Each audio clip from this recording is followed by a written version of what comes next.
Hello everyone, welcome to ETS English by Tiger sir. मैं हूं फाखर जफर और गाइस आज एक हम इम्पोर्टेंट सेशन पढ़ने वाले हैं कॉन्क्वेस्ट ऑफ सिंध। बहुत इंपॉर्टेंट चैप्टर है और काफी इंटरेस्टिंग भी है।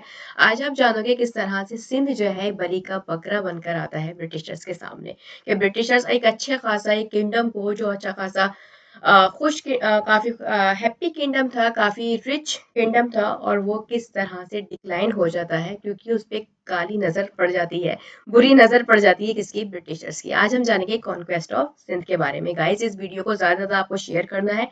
अगर आपने अब तक चैनल सब्सक्राइब नहीं किया है तो आपको चैनल सब्सक्राइब कर लेना आप, और अगर वीडियो पसंद आए तो आपको लाइक भी करना है। तो सबसे पहले बात कर लेते हैं इंपॉर्टेंट क्लासेस की जो भी ईटीएस में कराई जाती हैं। तो 7 PM पर मेरा पेड बैच होता है, 4 PM पर जस्ट अ सेकंड गाइस, हाँ 7 PM पर आपका पेड बैच है इंग्लिश का। टाइगर सर आपको इसमें इंग्लिश पढ़ाते हैं। 4 PM पर मेरी जीएस की क्लास होती है। 5 PM पे मैम आपको लिटरेचर पढ़ाती है, रूपांशी मैम। तो अगर आप DSSSB की तैयारी कर रहे हो तो ये बैच आपके लिए काफ़ी अच्छा है, काफ़ी हेल्पफुल रहेगा। 6 PM पर मेरी अर्थमेटिक की क्लास होती है और जिसमें मैं आज आपको टाइम एंड वर्क के इंपॉर्टेंट क्वेश्चंस कराने वाली हूँ। ठीक है, आज फोर्थ क्लास है इसकी। ठीक है, आज हम फोर्थ क्लास करेंगे।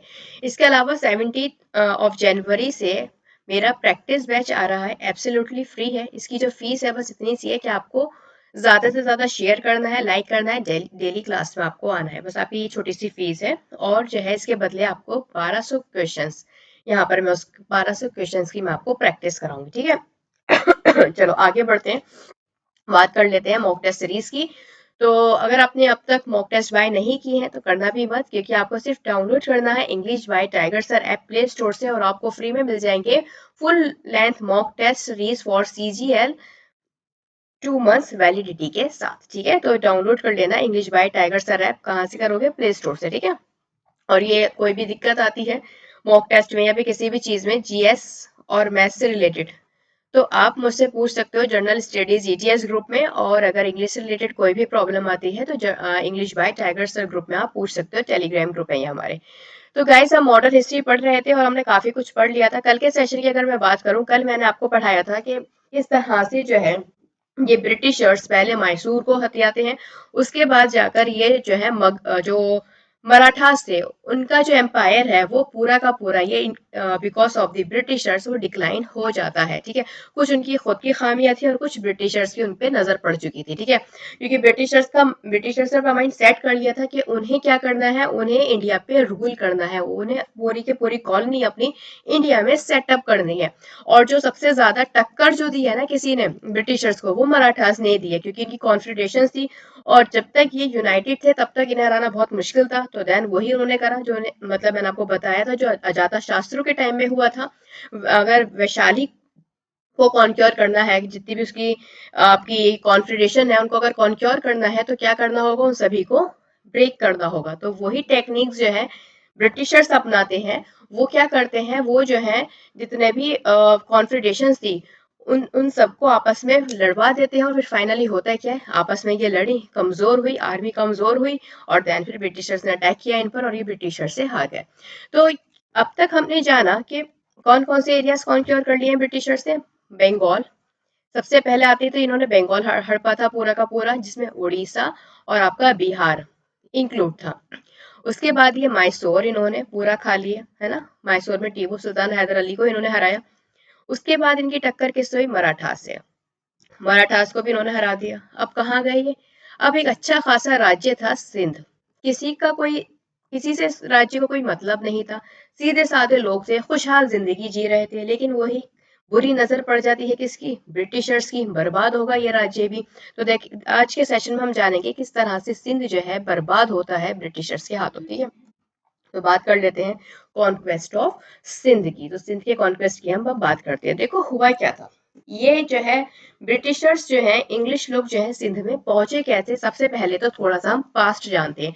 तो पास्ट की अगर बात करते हैं तो चलते हैं 1660 के टाइम पीरियड में। अब 1660 का जो टाइम पीरियड है ये वही टाइम पीरियड है जब जो है शाहजहां जो थे वो मुगल एम्परर थे। शाहजहां मुगल एम्परर थे इस टाइम में, और शाहजहां द्वारा इन्हें एक फरमान इशू कर दिया गया था। किसे? इंग्लिश को एक फरमान इशू करा गया था। उस फरमान के अकॉर्डिंग जो गुजरात वाला जो एरिया है, जो भी पोर्ट्स है उस एरिया में, वहां से जो ब्रिटिशर्स हैं वो अपनी ट्रेड कर सकेंगे। ये वाली चीज थी, ये वाला जो फरमान था, ये 1660 में शाहजहां ने इन्हें जो है ब्रिटिशर्स को दिया था। इसी फरमान का ये क्या कर रहे थे, नाजायज एक तरह से फायदा उठाते चले आ रहे थे। 1660 की बात करें तो जो है फरमान इन्हें मिल गया, अपने ये ट्रेड कर रहे थे, फिलहाल खामोशी से ट्रेड कर रहे थे। अब तक जो है अब तक इनकी जो है नजर जो है वो बुरी नजर नहीं बनी थी, खामोशी के साथ ये ट्रेड कर रहे थे, सब कुछ अच्छा चल रहा था। फिर देखो हुआ क्या।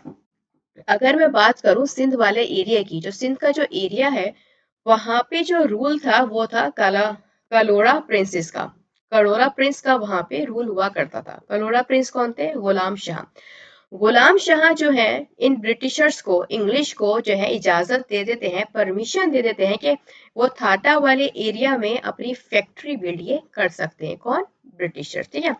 तो गुलाम शाह जो कि कलोड़ा प्रिंस थे, उन्होंने जो है इशू नोटिस कर दिया किसके फेवर में, ब्रिटिशर्स के फेवर में, कि आप जो है थाता वाला जो रीजन है वहां पे आप अपनी फैक्ट्री बना लो, आराम से अपनी ट्रेड वेड करो, कोई दिक्कत वाली बात नहीं है। 1660 का फरमान आपके पास वैसे ही है, तो आपसे वैसे भी कोई कुछ नहीं कहेगा। ठीक है, ये वाली चीज हो जाती है। ओके, अब देखो हुआ क्या। अब ये गुलाम शाह थे, गुलाम शाह जो है काफी फेवर में रहे किसके, इंग्लिश के ये काफी फेवर में रहे। लेकिन इनके बाद जो इनके सक्सीडर आए, कौन, सरफराज खान, सरफराज शाह जो आए, वो जो थे अगेंस्ट रहे ब्रिटिशर्स के, उन्हें ब्रिटिशर्स बिल्कुल भी पसंद नहीं थे। सरफराज खान तो कहते हैं कि भैया अपना बोरिया बिस्तर पैक करो और यहाँ से जाओ, और जो है हमें कोई भी ट्रेड व्रेड अपने एरिया में नहीं चाहिए, हमें ब्रिटिशर्स चाहिए ही नहीं अपने एरियाज में। क्योंकि सरफराज खान देख चुके थे इसके, इन्होंने मैसूर में क्या जो है इन्होंने मैसूर में क्या किया है, इन्होंने बंगाल साइड क्या किया है, इनकी सारी चालें ये लोग समझ रहे थे, सिंध वाले लोग। तो ये चाहते ही नहीं थे कि ब्रिटिशर्स इनका रुके।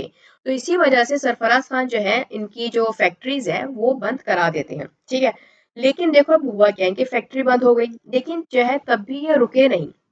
हुआ ये, तलपौरस का जो है राइज हो जाता है, तलपौरस अमीर जो है उनका राइज हो जाता है कहाँ पर, सिंध वाले एरिया में। जो आपका सिंध वाला एरिया है वहां पे तलपौरस किंगडम स्टैब्लिश्ड हो जाता है। वह क्या थे, तलपौरस कौन थे, तलपौरस जो है ट्राइब थी कहाँ की, बलोचिस्तान की। तो ये बलूच ट्राइब हुआ करती थी, और ये जो तलपौरस थी ना, ये काफी वॉरियर स्किल्ड, और मतलब काफी मतलब आर्मी स्किल इनमें कुछ ज्यादा ही होती थी। मतलब जब ये छोटे होते थे ना तभी से इन्हें ट्रेनिंग दी जाती थी। तो ये मतलब काफी रफ एंड टफ कंडीशन में बड़े हुए, और वहां पे उन्होंने फाइटिंग स्किल सीखी, मतलब एकदम ही फियरलेस वॉरियर ये हुआ करते थे, ठीक है। तलपौरस, तो तलपौरस का राइज हो जाता है।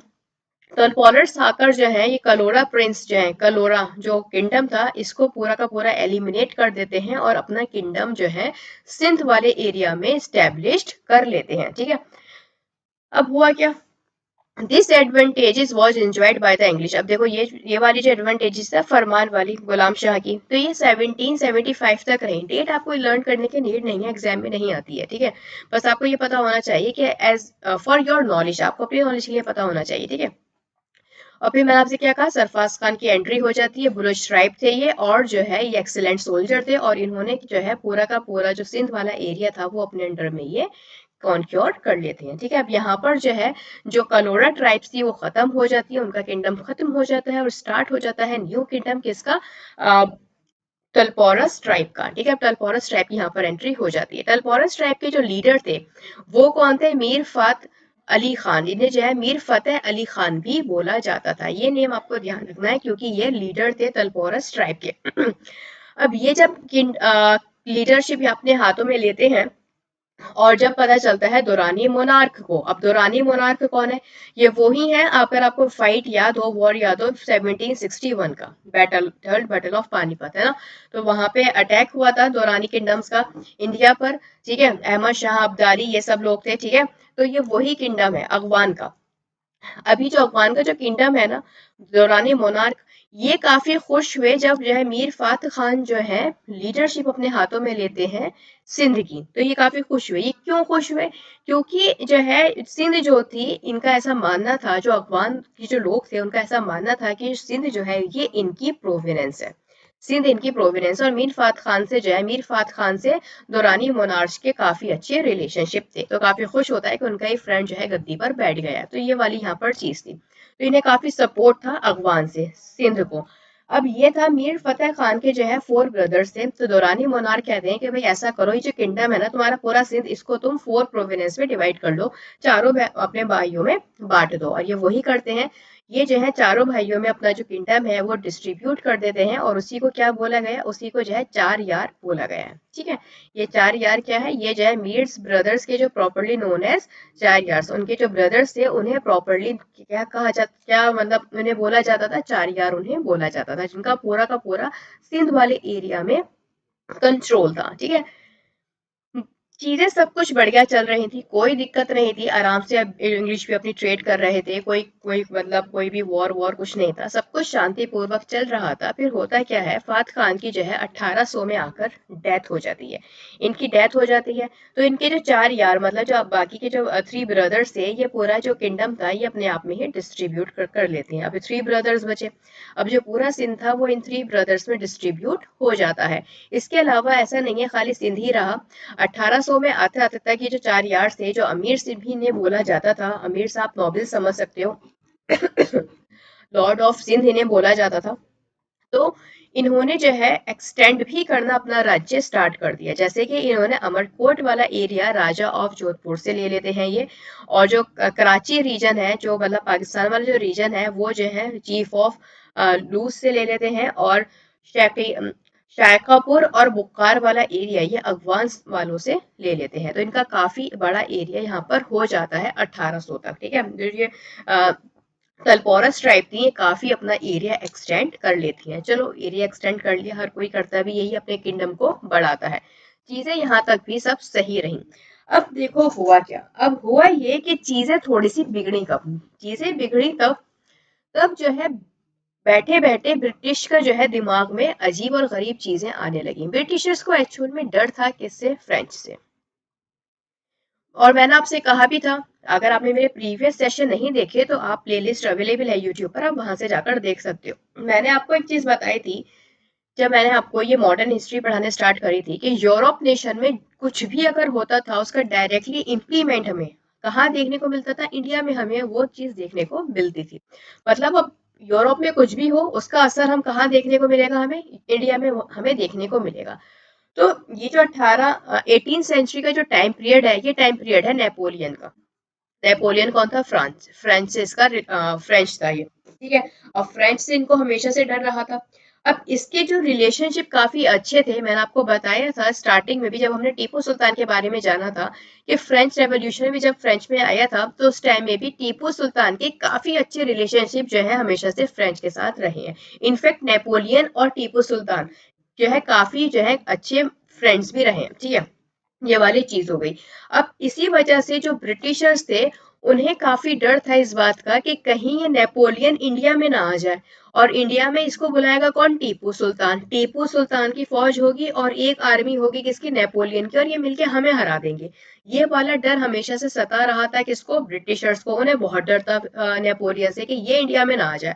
ठीक है, तो इसी वजह से जो लॉर्ड वेस्ले थे इन्होंने एफर्ट्स लगाना स्टार्ट किए। इन्होंने कहा भाई ऐसे तो चलेगा नहीं, अब ये जो नेपोलियन है ये जो है कहाँ तक पहुंच चुका है, रूस तक ये पहुंच चुका है, अब बहुत जल्द ये इंडिया में भी आने वाला है। तो इससे तो हमें भाई, अगर इससे हमें लड़ना है तो जाहिर सी बात है हमें अपना आप को सेफ करके रखना होगा, कोई ना कोई इसके लिए हमें बैरियर जो है लगाना होगा कि ये इंडिया में ना आ पाए। और वो बैरियर का काम कौन करेगा, सिंध, है ना, सिंध ही वो बैरियर का काम करेगा। अभी ये खामोशी से बैठे रहेंगे, इंग्लिश जो है भी खामोशी से बैठे रहेंगे, कुछ नहीं करेंगे, बस अपना आप को सेफ करते रहेंगे। और सेव करने के साथ साथ, अपने आप को सेव करने के साथ साथ ये ढूंढेंगे एक मौका। जैसे कि हमने कल के सेशन में देखा था कि बाजीराव सेकंड ने मौका दे दिया था इंग्लिश को, इसी तरह से हम आज के सेशन में देखेंगे कि किस तरह से इंग्लिश को मौका देंगे कौन, सिंध वाले। ठीक है, तो यहाँ से जो है हमें मौका मिल जाएगा, इन सॉरी ब्रिटिशर्स को जो है मौका मिलेगा। ठीक है, अब हुआ क्या देखो, 1799 में हुआ क्या, ये जो लॉर्ड वेस्ले थे ये एफर्ट करते हैं और कहते हैं कि भाई जो भी आपकी कमर्शियल रिलेशनशिप है सिंध के साथ, उसको आपको क्या करना है, ये जो है ना टीपू सुल्तान और शाह जमन काबुल मोनार्क। अब आपको पता ही है शाह जमन कौन थे, इनके बारे में भी चलो मैं आपको बता देती हूँ। अभी मैंने आपसे क्या कहा था कि जो अफगान है, अफगान प्लस आपका सिंध, ठीक है। तो अफगान वाले समझते थे, मतलब ऐसा मानते थे जो सिंध है ये इनकी प्रोविनेंस है, और जब सिंध में इनका ही बंदा बैठा था तो अफगान काफी खुश हुए थे। तो इनको जो था ना, ब्रिटिशर्स को अफगान से भी खतरा था। इनको डर लगता था कि किसी दिन अफगान सिंध में ना घुसे और सिंध में घुसकर हमें ना मार दे। और इन्हें जो है नेपोलियन से भी डर था कि नेपोलियन इंडिया में ना आ जाए और हमें भी नहीं खत्म कर दे। तो इन्हें दोनों तरफ से खतरा था, नेपोलियन से भी और अफगान से भी। और दोनों आते कहाँ से? दोनों कहीं से भी आते, बीच में सिंध पड़ता। अब सिंध को एज अ बैरियर ये यूज करना चाहते थे। अब सिंध को एज अ बैरियर अगर यूज करोगे तो जाहिर सी बात है आपको अपने ट्रूप्स वहां पे तैनात करने होंगे। और सिंध वाले बिल्कुल भी पसंद नहीं करते थे ब्रिटिशर्स को, वो चाहते ही नहीं थे इनके ट्रूप्स आए। वो कहते कि भाई ट्रेड करना है ट्रेड कर लो, लेकिन अपने ये वॉरशिप यहाँ पर मत लो। सिंध वालों का ये था कि उन्होंने देख लिया था बंगाल का हाल, कि बंगाल में क्या इन्होंने गंद मचाई है। अब वो ये चाहते थे कि यही हाल जो है ये सिंध में आकर ना करें, तो इसलिए जो है ये इनसे दूर रहते थे। अब होता क्या है यहाँ पर, जस्ट अ सेकंड में थोड़ा सा पानी पी लेती हूँ, ठीक है। और गाइस अगर आपका कोई भी यहाँ पे डाउट हो, कोई भी कंफ्यूजन हो, तो आप मुझसे जनरल स्टडीज ईटीएस ग्रुप में पूछ सकते हो, ठीक है।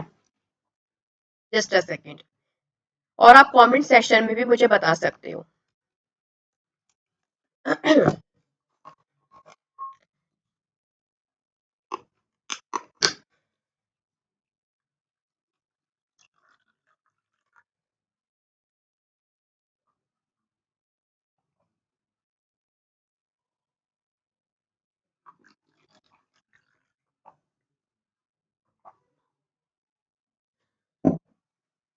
हम्म।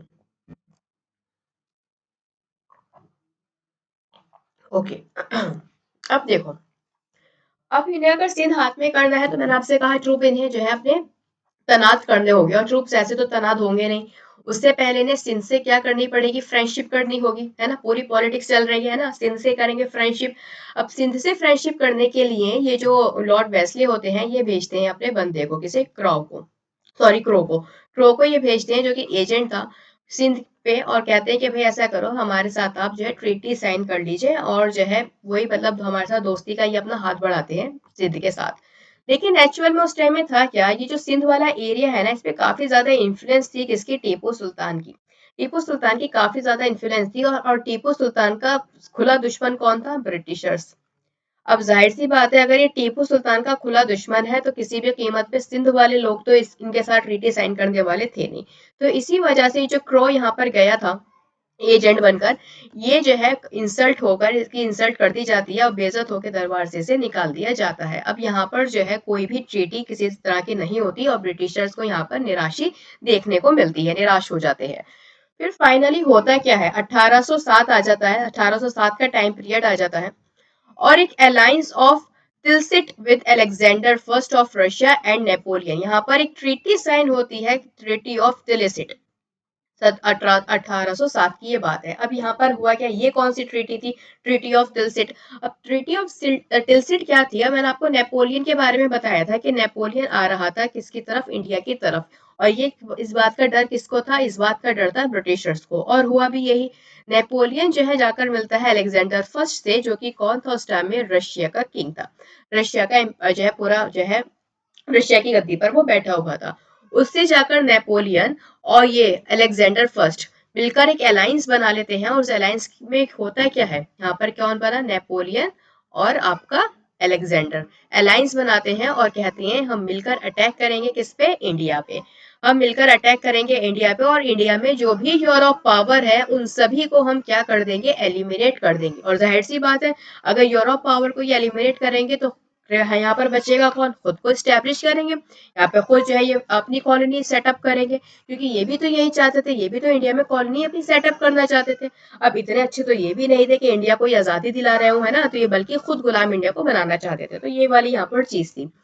अब ये बात जब पता चलती है, यहाँ पे जब कंबाइंड इन्वेशन की बात पता चलती है ब्रिटिशर्स को, तभी तो परेशान होंगे। उस टाइम में जो लॉर्ड थे वो थे मिंटो। अब मिंटो परेशान हो जाते हैं, अब ये दिमाग लगाते हैं कि भाई रशिया और साथ ही साथ इस नेपोलियन फ्रेंच से रशिया और फ्रेंच से कैसे टक्कर ली जाए, क्योंकि अगर रशियन फोर्स और फ्रेंच फोर्स साथ में अटैक करेगी तो ब्रिटिश आर्मी इतनी जो है एफिशिएंट नहीं है कि दोनों को टक्कर दे पाए, क्योंकि रशियन भी खतरनाक थे, काफी डेंजर थे, और जो है आपके फ्रेंच भी काफी डेंजर थे। तो इनको चाहिए था एक बैरियर। अब वो बैरियर मैं आपको पहले ही बता चुकी हूँ कौन बनेगा, सिंध बनेगा, है ना, सिंध बनेगा वो बैरियर। क्योंकि अगर आप मैप में देखो, इसको मैप भी है तो देखो ये है हमारा सिंध प्रोविडेंस, ठीक है। अब यहाँ से अगर कोई भी आता है, ठीक है, यहाँ से अगर इंडिया में आपको एंटर होना है तो आपको जो है सिंध से टक्कर लेनी होगी। और यहाँ पर अगर आप देखो तो ये सिख एम्पायर है, तो सिख एम्पायर को इसी वजह से ब्रिटिशर्स ने जो है ना काफी ऊंचाई पर जाने दिया। रंजीत सिंह का जो एम्पायर है इसे जो है रिच होने दिया, क्योंकि उन्हें पता था यहाँ पे रंजीत सिंह है तो यहाँ पर कौन है, सिंध है तो कोई भी अटैक होगा तो भाई यहाँ तो जो है बैरियर के तौर पर रंजीत सिंह तो संभाल लेगा, इसकी आर्मी काफी बड़ी है। सिंध है तो काफी रिच, लेकिन इनकी आर्मी कुछ खास है नहीं। तो इसी वजह से जो है यहाँ से अगर कोई भी आएगा तो सिंध ऐसा ना हो कि अफगान वालों को सपोर्ट कर दे और जो है अफगान के साथ मिलकर जो है इंडिया में घुस जाए और हमें जो है खत्म कर दे। ये वाली चीज थी, और ये तभी चाहते थे कि सिंध में हम अपने ट्रूप्स को यहाँ पर तैनात कर दें। पूरी की पूरी इनकी जो है चालाकी यहाँ पर ये चल रही थी, सारी चाल इनकी कुछ इस तरह की थी, ठीक है। अब हुआ क्या, यहाँ पर लॉर्ड मिंटो जो थे, इन्होंने 3 डेलीगेट्स जो हैं अपने भेजे अलग अलग एरियाज में। मैटकैफ को भेजा इन्होंने लाहौर में, एल्फेंस्टोन को भेजा इन्होंने काबुल मतलब अफगान वाले एरिया में, अफगानिस्तान में, और मेलकॉन को भेजते हैं तेहरान मतलब ईरान वाले एरियाज में। अगर आप इनकी एरियाज की लोकेशन अगर आप देखोगे तो कुछ इस तरह से है, देखिए जैसे कि यह है सिंध, ठीक है, ये सिंध है। तो इधर आ जाता है आपका लाहौर, फिर अफगान और उसके बाद तेहरान, ठीक है, कुछ इस तरह से ये लाइन में है। तो जो भी आएगा तो पहले जो है जाहिर सी बात है, अगर यहाँ पर इंडिया की अच्छी, अगर यहाँ पर ब्रिटिशर्स की अच्छी फ्रेंडशिप है तो जो भी इन्वेड होगा तो यहीं पर ही उसे ब्लॉक कर दिया जाएगा, है ना, वो आगे बढ़ नहीं पाएंगे अगर यहीं यहीं पर ही अगर बैरियर्स होंगे तो यहाँ पर इन्हें अपनी पकड़ अच्छी करनी पड़ेगी। इसके अलावा ये सिंध में भेजते हैं किसे, निकोलस स्मिथ को। सिंध में निकोलस स्मिथ को भेजते हैं, कहते हैं कि भाई तुम यहाँ के अमीर से बात करके आओ, कुछ ना कुछ चाले चलो, मीठी चुपड़ी बातें करो इनसे और किसी ना किसी तरह से कोई ट्रीटी साइन करा लो कि बस ये हमारे साथ क्या करें, बस फ्रेंडशिप का हाथ बढ़ा दें, हमारे साथ दोस्ती कर लेंगे और हमें कुछ नहीं चाहिए। और फिलहाल होता ही है, ये अपने चालों में ब्रिटिशर्स कामयाब हो जाते हैं। देखो अब यहाँ पर जो है निकोलस स्मिथ की बात जो है आखिरकार सिंध वालों ने सुनी क्यों। देखो बात ये है कि फ्रेंच हो, चाहे वो फ्रेंच हो चाहे वो इंग्लिश हो, ठीक है, दोनों का मकसद एक ही है, इंडिया को कॉन्क्योर करना, पूरी इंडिया में अपना राज्य करना, ठीक है। अब ये फ्रेंच के सपोर्ट में तो थे ही थे सिंध वाले, लेकिन ये इंग्लिश के सपोर्ट में थे नहीं। अब इन्होंने कहा कि भाई फ्रेंच कौन सा हमारे सगे हैं, जो इंग्लिश चाहते हैं वही फ्रेंच चाहते हैं, तो भाई थोड़ा सा जो है न्यूट्रल होके रहो, कि ऐसा भी नहीं कि पूरा फ्रेंच की हो जाओ और ऐसा भी नहीं पूरा इंग्लिश की हो जाओ। तो इसी वजह से जो है ये जो है दोस्ती का हाथ बढ़ा देते हैं इंग्लिश की तरफ। और यहाँ जो है हमें देखने को मिलती है ट्रीटी ऑफ एटर्नल फ्रेंडशिप, हमें यहाँ पर साइन होती हुई नजर आती है। यहाँ पर treaty of eternal friendship sign हो जाती है, जिसके अकॉर्डिंग हुआ क्या, उस ट्रीटी में होता क्या है, दोनों पार्टीज अग्रीड हो जाती हैं कि फ्रेंच को किसी भी तरह का सपोर्ट नहीं दिया जाएगा, कहाँ, सिंध वाले एरिया में। इसके अलावा दोनों ही अपने एजेंट्स को कोर्ट में क्या करा करेंगे, एक्सचेंज किया करेंगे, ठीक है, एकदम फ्रेंडशिप वाली बात हो जाएगी, वही गिफ्ट विफ्ट एक्सचेंज हो रहा है, एक्सपेंसिव गिफ्ट्स। अब देखो 1807 में ट्रीटी साइन हुई, ट्रीटी ऑफ एटर्नल फ्रेंडशिप, काफी इंपॉर्टेंट ट्रीटी है ये, ठीक है। तो ध्यान रखना यहाँ पे बस दोस्ती हुई थी किसकी, सिंध की और ब्रिटिशर्स की। इस दोस्ती में क्या था कि जो है आप जो है फ्रेंच को सपोर्ट नहीं करोगे, ठीक है, ये वाली चीज इस ट्रीटी में हुई थी सॉरी। अब यहाँ पर ये 1807 में ट्रीटी साइन हो जाती है, 13 साल बीत जाते हैं, सब कुछ मस्त चल रहा होता है, एकदम बढ़िया फ्रेंडशिप थी। अपना ये जो इनकी ट्रेड थी वो भी नॉर्मल चल रही थी, जो भी इनकी गुजरात साइड में ट्रेड होती थी ना वो एकदम नॉर्मल चल रही थी, सब कुछ बढ़िया था। अब आ जाता है 1820 का टाइम। 1820 के टाइम जब होता है तो उस टाइम में आते आते ना ब्रिटिशर्स का जो है अमेरिकन से भी पंगा हो जाता है। अब इनका ये था कि अमेरिकन अब इंडिया में नहीं आ जाए, इनका हमेशा डरते बहुत थे, है ना, डरते नहीं थे एक्चुअल में, अगर आप देखो तो बहुत दूर का सोचते थे, है ना, बहुत दूर का सोचते थे। और जो भी दूर का सोचते थे वो सच होता भी था, अफगान से नहीं डरता तो अफगान से इनकी फाइट होगी भी, ठीक है। तो इनका यही था कि अमेरिकन ना आ जाए। तो इसी वजह से 1820 में ये ट्रीटी को रिन्यूड कराते हैं और कहते हैं कि भाई खाली फ्रेंच नहीं, हम एक और आर्टिकल यहाँ पे ऐड कर देते हैं कि अब आप जो है अमेरिकन को भी कोई भी मतलब अमेरिकन को भी कोई भी सपोर्ट नहीं करोगे, तो यहाँ पर अमेरिकन भी एलिमिनेट हो जाते हैं। इसके अलावा इनका कोई डिस्प्यूट चल रहा था कच्छ वाले एरिया में ट्रेड को लेकर, तो वो भी यहाँ पर जो है खत्म कर दिया जाता है। 1818 तक आते आते मराठास किंगडम एकदम से डिक्लाइन हो ही जाता है, कि जो कॉन्फिडेशन थी वो सब कुछ ब्रेक हो जाती है और मराठा किंगडम जो है फिनिश्ड हो जाता है 1818। तो 1818 में डेक्कन में इनकी काफी कर्री पकड़ हो चुकी थी, क्योंकि बंगाल इनके पास था, बिहार इनके पास था, उड़ीसा इनके पास था, इसके अलावा मैसूर इनके पास था, हैदराबाद का जो निजाम है उसने भी सब्सिडियरी अलायंस साइन कर दी थी, वो भी इनके अंडर में था। और जो है मराठास बचे थे, तो मराठा वाला रीजन भी इनका हो जाता है। तो मान के चलिए जितने भी बड़े बड़े रीजन थे वो सब इनके अंडर में आ जाते हैं। अब यहाँ पर हुआ क्या, यहाँ पर ये ट्रीटी रिन्यूड हो गई, चलो कोई बात नहीं, रिन्यूड हो गई, चीजें सही थी, सब कुछ सही चल रहा था। अभी ये नॉर्मली जो है अपना वही ट्रेड कर रहे थे, जो भी टैक्स पे करते थे वही उसी तरह से टैक्स पे कर रहे थे। बंगाल जैसा अब तक हाल सिंध में नहीं हुआ था, सब कुछ ठीक चल रहा था। पर एंट्री हो जाती है किसकी, बेंटिक की, विलियम बेंटिक की यहाँ पर एंट्री हो जाती है, और यहाँ पर ट्रीटी ऑफ 1832 1832 यहाँ पर साइन कर दी जाती है। अब ये ट्रीटी क्या थी, देखो हुआ क्या था, ये विलियम बेंटिक जो है कर्नल पॉटिंजर को जो है सिंध भेजते हैं और कहते हैं कि आपको ट्रीटी साइन करनी है किसके साथ, अमीर्स के साथ। कुछ प्रोविजन थे इसमें, आप हम वो प्रोविजन जानेंगे कि एक्चुअल में वो प्रोविजन क्या थे। इन्होंने कहा कि भाई देखिए, ट्रीटी हमारी कुछ ऐसी है कि हम चाहते हैं कि आप हमें फ्री पैसेज दे दें, कहाँ पे, सिंध वाले एरिया में, और हमें अलाउ अलाउ कर दो हमें, क्या हम जो है क्या कर सके, आराम से ट्रेड कर सके। और जो हमारे ट्रेवलर्स है वो भी जो है, जो इंदस रिवर है, वो भी इंदस जो रिवर है वो उसका वो यूज कर सके एज अ ट्रेड, है ना, ट्रेड में हमारे जो ट्रेवलर्स हैं वो इंदस रिवर का यूज कर सके, ठीक है। और जो है इन्होंने कहा, जो यहाँ के अमीर थे इन्होंने कहा चलो भाई ठीक है, कर लो, कोई ऐसी बात नहीं है, ट्रेड व्रेड करो, कोई दिक्कत की बात नहीं है, लेकिन वॉर यहाँ पर नहीं होगा। इसी वजह से अगर आपको ट्रेड करनी है आप ट्रेड करिए, लेकिन कोई भी वॉरशिप, किसी भी तरह का कोई भी मटेरियल वॉर से रिलेटेड आप कैरिड नहीं करोगे। तो इन्होंने कहा भाई चलो ठीक है, हम कैरिड नहीं करेंगे, यहाँ पर ये मंजूरी हो जाती है। इसके अलावा इनसे ये भी बात की कही गई अमीर्स ने, कि कोई भी हम नहीं चाहते कोई भी इंग्लिश मर्चेंट आकर सिंध में आकर सेटल हो जाए। ऐसा नहीं है कोई मर्चेंट है वो ट्रेड कर रहा था और ट्रेड करते करते वो खुद ही सिंध में सेटल हो गया, क्योंकि मैंने आपको बताया था ये जो है ब्रिटिशर्स को पसंद नहीं करते थे। तो ये इन्होंने जो है सही नहीं समझा कि इनका कोई भी मर्चेंट आकर सिंध में सेटल हो। उन्होंने कहा भाई सही है, सेटल नहीं होगा, हम अपने बंदों को पासपोर्ट अवेलेबल कराएंगे, ऐसा नहीं है कि वो वहीं पर ही आके बस जाए, पासपोर्ट होगा उनका प्रॉपर, ठीक है। ये वाली बात भी जो है राजी हो जाती है। इसके अलावा इन्होंने कहा कि भाई जो आपकी फ्री ट्रेड चल रही है ना 1630 से, वो अब बंद हुई, अब आपको जो है टोल हमें पे करना पड़ेगा, जो टैरिफ्स है वो आप हमें पे करोगे, ठीक है। ऐसा नहीं कि आप फ्री में ट्रेड करते रहो। इन्होंने कहा चलो ठीक है, अब जिस तरह से बंगाल में फ्री ट्रेड करते फिर रहे थे, तो वो वाली हालत अब तक सिंध में नहीं आई थी। ट्रीटी ऑफ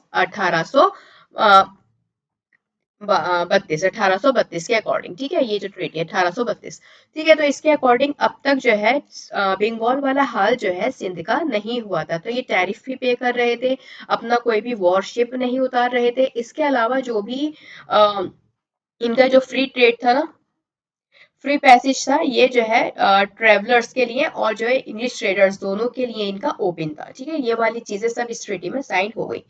तो चलो सारी चीजें बढ़िया चल रही थी। 1832 का पीरियड था, सब कुछ बढ़िया चल रहा था। लेकिन देखो फिर हुआ क्या, उसके बाद एंट्री हो जाती है लॉर्ड ऑकलैंड की, लॉर्ड ऑकलैंड की जो है एंट्री हो जाती है, और इनकी एंट्री के बाद ही चीजें सब बिगड़ जाती हैं। 1832 तक तो सब कुछ सही रहा, लेकिन उसके 4 साल बाद 1836 तक आते आते सारी की सारी चीजें बिखर जाती हैं, ठीक है। अच्छा यहाँ पर एक दो चीजें 1832 की ट्रीटी में साइन हुई थी, जैसे कि जोधपुर वाला जो एरिया था ना, वहां पे रॉबर्ट्स बहुत ज्यादा थे। रॉबर्ट्स क्या करते थे, ये जो पूरा जो इंग्लिश ट्रूप्स थे ना, इंग्लिश की जो भी यहाँ पर टेरिटरीज थी, यहाँ पर लूट मार काफी मचाया करते थे। तो अमीर से कहा गया कि भाई आप इन्हें साइड में लगा दो, तो फिलहाल अमीर से साइड में लगा दिया था। इसके अलावा जो है और जो इसके अलावा तो कुछ भी फिलहाल ऐसा कुछ खास इस ट्रीटी में इंपॉर्टेंट नहीं है, ठीक है। एज योर नॉलेज मैंने आपको सारी चीजें बता दी है, ठीक है, for your knowledge.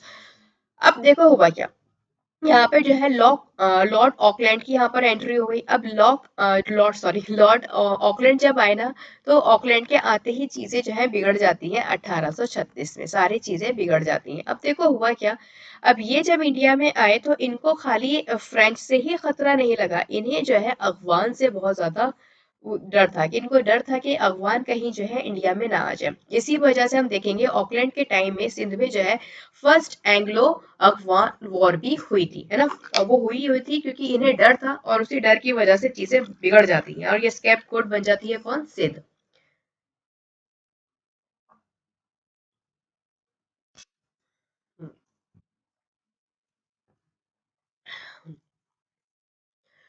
Lord Auckland जो है बनते हैं गवर्नर जनरल 1836 में।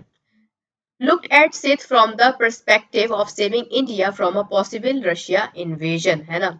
इनको ये था कि भाई रशिया इन्वेड ना कर दे इंडिया में, क्योंकि उस टाइम में रशिया भी क्या कर रहा था, अपने एरिया को एक्सपेंड कर रहा था, तो वो धीरे धीरे जो है नीचे की साइड आ रहा था। तो इन्हें इस बात का भी डर था कि भाई रशिया ना इन्वेड कर दे। इसके अलावा इनका ये भी डर था कि भैया रशिया की फ्रेंडशिप जो है अफगान से काफी अच्छी है, तो अफगान वाले भी ना आ जाए हमारे साथ, है ना। तो काफी इन्हें डर था, और उसी डर के चक्कर में देखो चीजें कितनी खराब हुई। अब देखो हुआ क्या, अभी चाहे वो रशिया हो, चाहे वो अफगान हो, चाहे वो कोई भी हो, जो भी आएगा वो आएगा कहाँ से, सिंध वाले एरिया से। तो आप अगर देखो सिंध के एरिया में उस टाइम बैठा कौन था, सिख एम्पायर बैठा था। अब यहाँ ये कौन है, ये है अफगान, ठीक है। यहाँ पर कौन सा एरिया है, ये है आपका, ये वाला एरिया, ये है आपका सिंध। ये जो एरिया है ना, ये पूरा का पूरा सिंध है, ठीक है। अब ये सिंध था।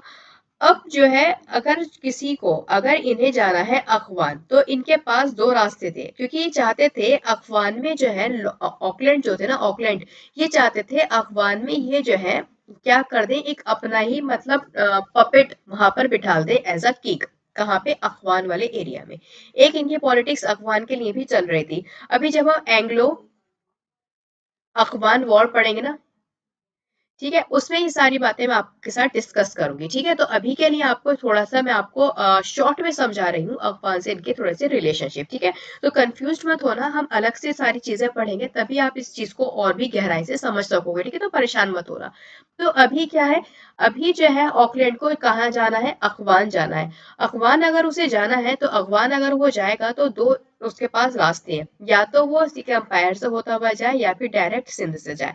सिंध से जाएगा तो सिंध में जो है ऐसी सिंध वाले जाने देंगे नहीं, भाई अपनी जमीन से कोई, अब भाई मान के चलिए, अब जैसे कि इंडिया है, अब जो है मान लीजिए सऊदी अरब को चाइना जाना है, फॉर एग्जाम्पल फाइट के लिए, वॉर के लिए। अब हम क्यों जाएंगे कि वो हमारी जमीन से अपने वॉरशिप लेकर जो है चाइना जाए, चाइना तो फिर हमें भी घेर लेगा, भाई तुम बड़ा रास्ता दे रहे थे सऊदी अरब वालों को, है ना। ये वाली चीज है थोड़ी सी, ये आप इस तरह से आप समझ सकते हो। तो वही वाली चीज है। तो अगर सऊदी अरब को अफगान जाना है, तो उसे दोस्ती किससे करनी पड़ेगी, पहले हमसे दोस्ती करनी पड़ेगी, हमारे यहाँ ट्रूप्स अपने उतारना पड़ेंगे, तब जाके वो चाइना जा पाएगा। ये वाली चीज थी थोड़ी सी, ठीक है। इस तरह से आप इसे समझ सकते हो। तो अब देखो यहाँ पर जो है ऑकलैंड के लिए थोड़ी सी क्या आ जाती है, मुसीबत की घड़ी आ जाती है। यहाँ पर था सिख एम्पायर किसका, रंजीत सिंह का। अब वो जो था सिख एम्पायर अपने आप में काफी बड़ा एम्पायर था, और जो है आसान टक्कर नहीं थी सिख को उस टाइम में, जो है टक्कर देना ना आसान बात नहीं थी, काफी ये एफिशिएंट रूलर थे। इनकी मिलिट्री स्किल्स, आर्मी स्किल्स सब गजब की थी, और जिनका एडमिनिस्ट्रेशन था वो भी बहुत गजब का था, काफी बड़ा इनका एम्पायर था। तो इतनी बस की बात थी नहीं कि जो है सिख को पर ये अटैक करते हैं, ठीक है। अब बचा सिंध। अब सिंध वाले चाहते ही नहीं थे ये जाए, ठीक है, यहाँ अफगान। तो इसी वजह से किसको पटाए में थे, ये जो है पटा रहे थे बढ़िया से सिंध वाले एरिया को, सिंध को ये पटा रहे थे। ये चाह रहे थे किसी तरह से ये हमसे पटे जाए, हमसे दोस्ती कर ले, फ्रेंडशिप कर ले, और हम क्या करें, हम अपने ट्रूप्स जो है यहाँ पर तैनात कर दें, फिर आसानी से हमारी इनकी वॉर होगी अफगान की और हमारी, और हम अफगान को हरा देंगे सिंध के साथ मिलकर और सिख के साथ मिलकर, और यहाँ पर हम अपनी मर्जी का किंग यहाँ पर बिठा देंगे। ये इनकी चालें थी। सारी चालें कामयाब भी होंगी, अगर आप देखो तो। मैंने कहा ना ये ब्रिटिशर्स बहुत दूर की सोचा करते थे। ये सब कुछ जो भी मैंने आपको बताया है ना, ये सब कुछ सच होगा। और वो कैसे सच होगा, अब देखो ऑकलैंड जो थे, ऑकलैंड ने क्या किया, ये रणजीत सिंह जो थे ना पंजाब में, ये काफी स्ट्रॉन्ग किंगडम था रणजीत सिंह का। अब हुआ क्या, यहाँ पे जो अमीर का जो किंगडम था वो स्ट्रॉन्ग था नहीं, वो मतलब रिच तो था लेकिन वहां पे आर्मी इतनी बढ़िया थी नहीं। तो इंग्लिश जो है क्या चाह रहे थे कि कंसोलिडेट करके रखे अपनी पोजीशन को सिंध वाले एरिया में। A necessary first step for their plans on अगवान, जिसकी की वजह से वो बढ़िया से प्लानिंग कर सके किसके अगेंस्ट, अगवान के against. They got an opportunity, अब इन्हें चाहिए थी अपॉर्चुनिटी। मैंने कहा था ना, इंग्लिश तो मौका ढूंढते हैं, इंग्लिश जो अंग्रेज थे ये मौका ढूंढते हैं। शांति से बैठे रहे, अगर आप देखो तो 1807 में ये सारी चीजें स्टार्ट हुई थी और अब जो है 1836 आ गई है। कितने साल तक ये शांति से बैठे रहे, हल्के हल्के प्लानिंग करते रहे, हल्के हल्के अपने पैर जमाते रहे, और अब आप देखिए अब कि क्या करेंगे यहाँ पर आकर। शांति से बैठे रहे, मौके का इंतजार करते रहे, और मौका किसने दिया इन्हें, सिंध ने खुद मौका दे दिया। और सिंध को जो है हुआ क्या, जो ये थे रणजीत सिंह, रणजीत सिंह जो है कैप्चर कर लेते हैं सिंध को। ठीक है, एक तरह से देखा जाए रणजीत सिंह ने ही इन्हें मौका दिया, राइट। रणजीत सिंह जो है कैप्चर कर लेते हैं सिंध का एक छोटा सा गांव, कौन क्या नेम था उसका, रोजन। रोजन करके उस छोटे से जो है गांव का नेम था। और वो जो गांव था आप कुछ इस तरह से समझ सकते हो, मैप कहाँ गया, देखो ये सिख अंपायर है। तो वो जो रोजन था ना वो कुछ यहाँ था, इस जगह पर, ठीक है।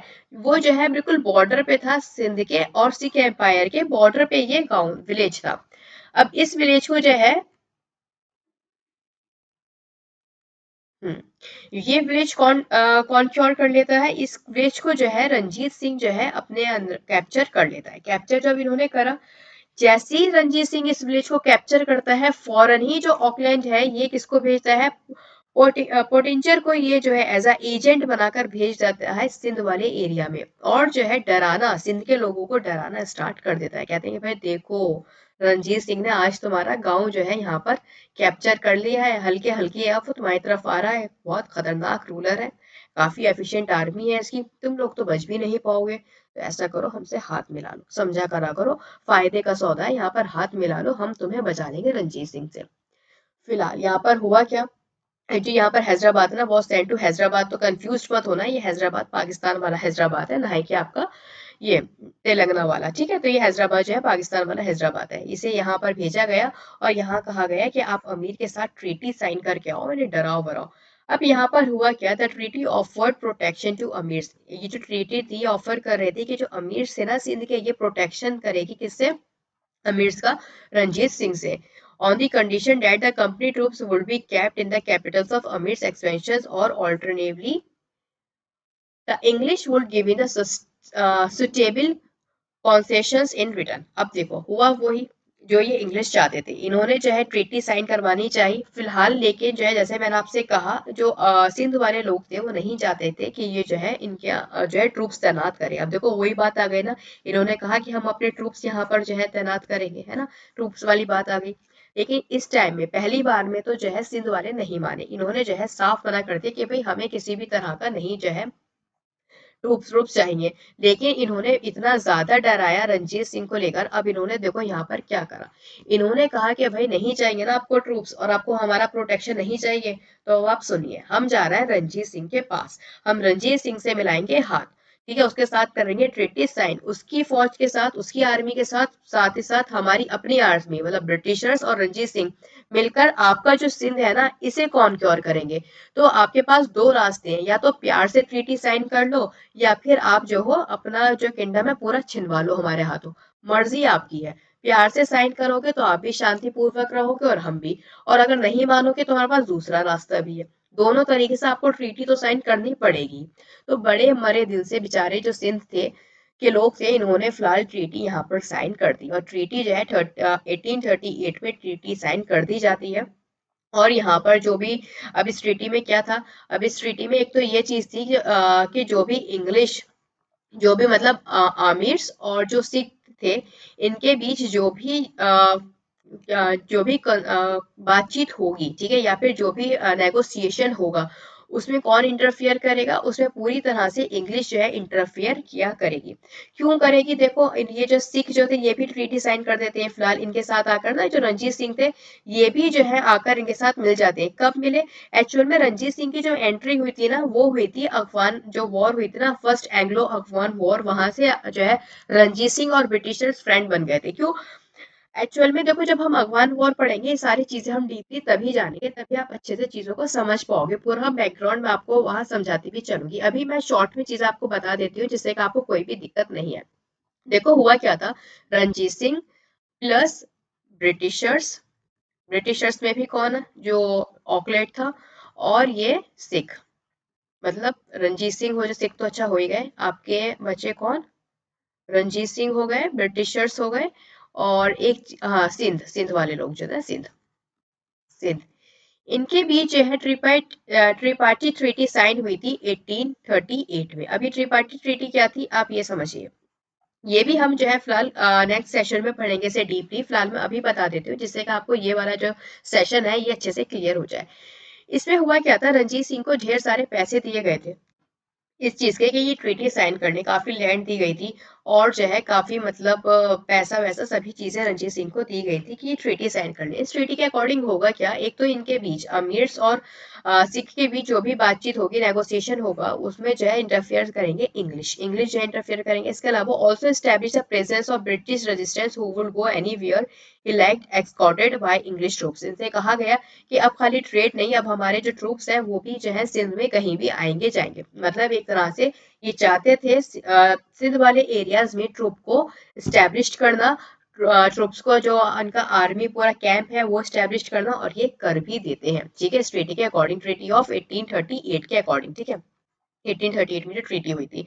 इसके अलावा Sindh was turn into a British, एक तरह से जो सिंध है ना वो एक तरह से पूरा का पूरा किसके अंडर में आ जाएगा, वो ब्रिटिशर्स के अंडर में अब सिंध आ जाएगा। ठीक है, क्योंकि पूरा का पूरा प्रोटेक्शन कौन देगा सिंध को, ब्रिटिशर्स देंगे। क्योंकि यहाँ पर देखो हुआ क्या था, इनका अफगान के साथ पहले से ही कुछ मसला चल रहा था, कुछ मतलब प्रॉब्लम्स थी ब्रिटिशर्स और अफगान को लेकर। ठीक है, अफगानिस्तान और इंग्लिश को लेकर आपस में डिस्प्यूट था। ये इनको डिस्प्यूट में ये डर था कि ये जो है इंडिया में नहीं आ जाए। ठीक है, ये वाली चीज थी।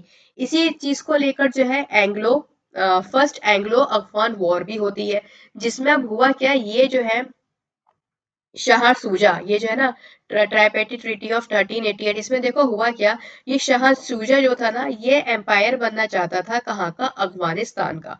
इसका साथ दे रहे थे ब्रिटिशर्स, क्योंकि ये ब्रिटिशर्स सोचते थे कि भाई अगर ये शाह सूजा जो है इसका हम साथ देंगे, इसको मिलकर हम जो है अफगान का राजा बना देंगे, तो होगा इससे हमारा क्या फायदा, ये हमारा जो है पपेट बन जाएगा। ठीक है, अब इसी वजह से जो है इन्होंने शाह सूजा का साथ दिया। और इसके अलावा एक और थे, कौन, रंजीत सिंह, रंजीत सिंह भी यहाँ पर थे शामिल। अच्छा एक चीज मैं यहाँ पर करेक्ट कर दूं आपको, ये जो ट्रिपार्टी ट्रीटी ऑफ 1838 है ना, तो इसमें कौन कौन लोग थे आप ये समझ लीजिए। अभी जो मैंने बताया था वहां पे थोड़ी सी गलती हो गई थी। तो एक तो देखो आपके ब्रिटिशर्स थे, ब्रिटिशर्स हो जाते हैं, दूसरे थे आपके रंजीत सिंह, और तीसरे थे शाह सूजा, इनके बीच ये ट्रीटी साइन हुई थी। ठीक है, अब ये ट्रीटी क्या आती है आप ये समझ लीजिए। ठीक है, वो थोड़ा सा ऊपर की साइड गलत हो गया था, मैंने सिंध इंक्लूड कर दिया था ना, सिंध नहीं थे, सिंध तो बेचारा पिसा था बेबात में। तो इस ट्रीटी के अकॉर्डिंग जो है कंपनी जो है क्या करेगी, जो रंजीत सिंह है इन्होंने ये ट्रीटी साइन कर ली 1838 में। अग्रीड होगा कि कोई भी डिस्प्यूट होगा अमीर्स के साथ तो वहां पे जो है कौन संभालेगा, इंग्लिश संभालेंगे, ये नहीं बोलेंगे बीच में। ठीक है, क्यों नहीं बोलेंगे ये हम जानेंगे जब हम अलग से ये एंग्लो अफगान वॉर पढ़ेंगे। इसके अलावा शाह सूजा जो थे, शाह सूजा जो है इंडियन का साथ देते हैं ब्रिटिशर्स, और ये बन जाते हैं किंग, कहाँ के, अफगान के। अब ये अफगान के किंग बनकर शाह सूजा। अब देखो हुआ क्या, जो फर्स्ट एंग्लो अफगान वॉर हुई थी ना, जब वो वॉर हुई तो ऐसा लगा था कि जैसे कि ब्रिटिशर्स जीत गए, जैसे कि ऑकलैंड ने जो है अफगान को हरा दिया। बट हुआ क्या, बाजी उल्टी पड़ गई। जब शाह सूजा जो है ना थ्रोन पर बैठते हैं तो इनको छोटे छोटे पीस में काट दिया गया था, इन्हें मार दिया गया था, और बहुत ही ब्रूटली इनका मर्डर किया गया था। इनफैक्ट वहां पर जितने भी ब्रिटिशर्स थे, जितनी भी रंजीत सिंह की फोर्स थी और शाह सूजा की फोर्स थी, उन सबको बुरी तरह से मारा गया था और काट दिया गया था, मतलब बहुत ही ब्रूटली किल्ड किया गया था इन सभी लोगों को। और मतलब ये समझ लीजिए इन्हें लग रहा था ब्रिटिशर्स को कि अब हमारा काबू होगा अफगानिस्तान में, अब हम राज करेंगे अफगानिस्तान में। पूरी की पूरी सब मतलब सत्ता ही पलट जाती है और ये भागते हैं कहाँ से, अफगान से इनको भागना पड़ जाता है, क्योंकि अगर नहीं भागते तो इनको भी मार दिया जाता। तो यहाँ वहां से अफगान से भगा दिया गया था। अब आप सोच रहे हो शाह सूजा जो है इसको क्यों मारा। एक्चुअल में शाह सूजा को अफगान के जो लोग थे ना वो पसंद नहीं करते थे, इसी वजह से इसे मार दिया गया था। अब जब लोग ही पसंद नहीं करेंगे, जनता ही नहीं पसंद करेगी, तो किंग तो मरेगा, वो वाली चीज थी। पहले तो होता भी यही था। ठीक है, तो यहाँ पर शाह सूजा को मार दिया जाता है। अब ये जो थे कौन, ब्रिटिशर्स, ये बहुत ज्यादा फ्रस्ट्रेट अब हो जाते हैं, इनका दिमाग खराब हो जाता है। ठीक है, कि अब ये क्या करें। ठीक है, अब क्योंकि इनके पास से अफगान चला गया, अफगान वालों ने मारा भी बहुत। एक्चुअल में जो बैटल ग्राउंड था ना वो सिंध बैटल ग्राउंड था, हो रही थी आपकी अफगान वॉर, लेकिन ग्राउंड क्या था, वो सिंध का ग्राउंड था। तो सिंध वालों को तो वैसे ही अच्छा नहीं लग रहा था कि उनके ग्राउंड पर ये सारी चीजें फाइटिंग हो रही है। तो सिंध वाले तो वैसे भी बहुत ज्यादा परेशान थे। ये सारी चीजें मैंने यहाँ पर मेंशन भी की है, ठीक है, आप यहाँ से पढ़ भी सकते हो।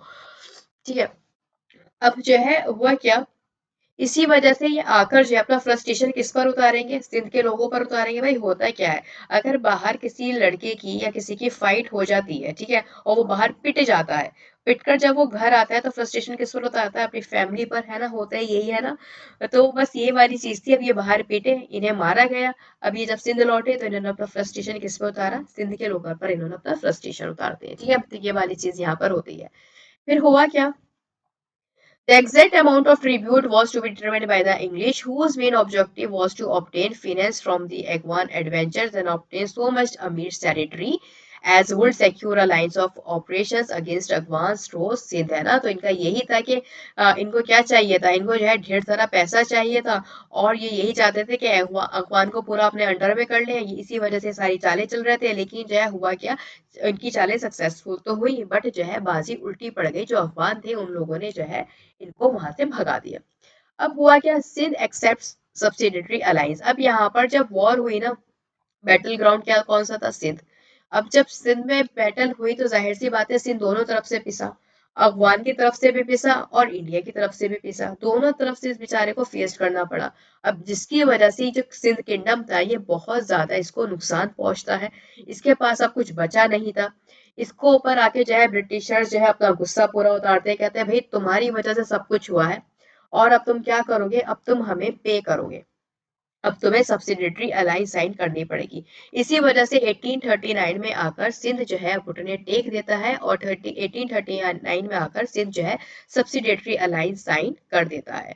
ठीक है, और जो BL ग्रोवर्स हैं, ये राइटर हैं, इन्होंने लिखी है, काफी अच्छी बात लिखी है। इन्होंने वही बात कही है कि मतलब बेवजह, मतलब एक तरह से जो है यहाँ पर अमीर्स को फांसा गया था, एक तरह से आप देखो तो बलि का बकरा स्केपगोट यहाँ पर ये बने थे। 3 लाख रुपए इनसे ले लिए गए थे इस बात के कि भाई हमारा जो नुकसान हुआ है वो आप ही देखोगे, हमारी जो भी आर्मी के ट्रूप्स है, कंपनी के जो ट्रूप्स है यहाँ पर वो सिंध वाले एरिया में अब तैनात रहेंगे, इनका सारा खर्चा पानी आप ही हमें दोगे। तो आप देख सकते हो मोरालिटी का यहाँ पर पूरी तरह से किल्ड जो है मॉरल्स को यहाँ पर किया गया, मतलब बहुत बुरा, मतलब सिंध के साथ हुआ।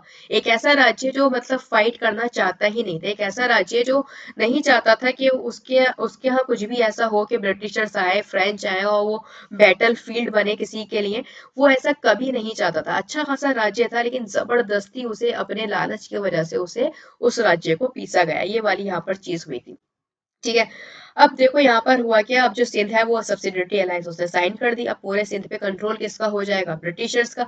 ब्रिटिशर्स का पूरा कंट्रोल हो गया, ब्रिटिशर्स के सारे ट्रूप्स, उनका जो है पूरा मिलिट्री सप्लाईज, ये सब जो है सिंध ने प्रोवाइड कराने लगी। इनफैक्ट जो स्टोर रूम है एट कराची, ये भी कराची में जो स्टोर रूम पूरा का पूरा प्रोवाइड करा दिया गया कंपनी को, किस लिए कि वहाँ पे जो भी मिलिट्री सप्लाईज है यहाँ पर वो स्टोर हो जाया करेंगी। ठीक है, तो ये सारी चीजें जो है सिंध में हुई।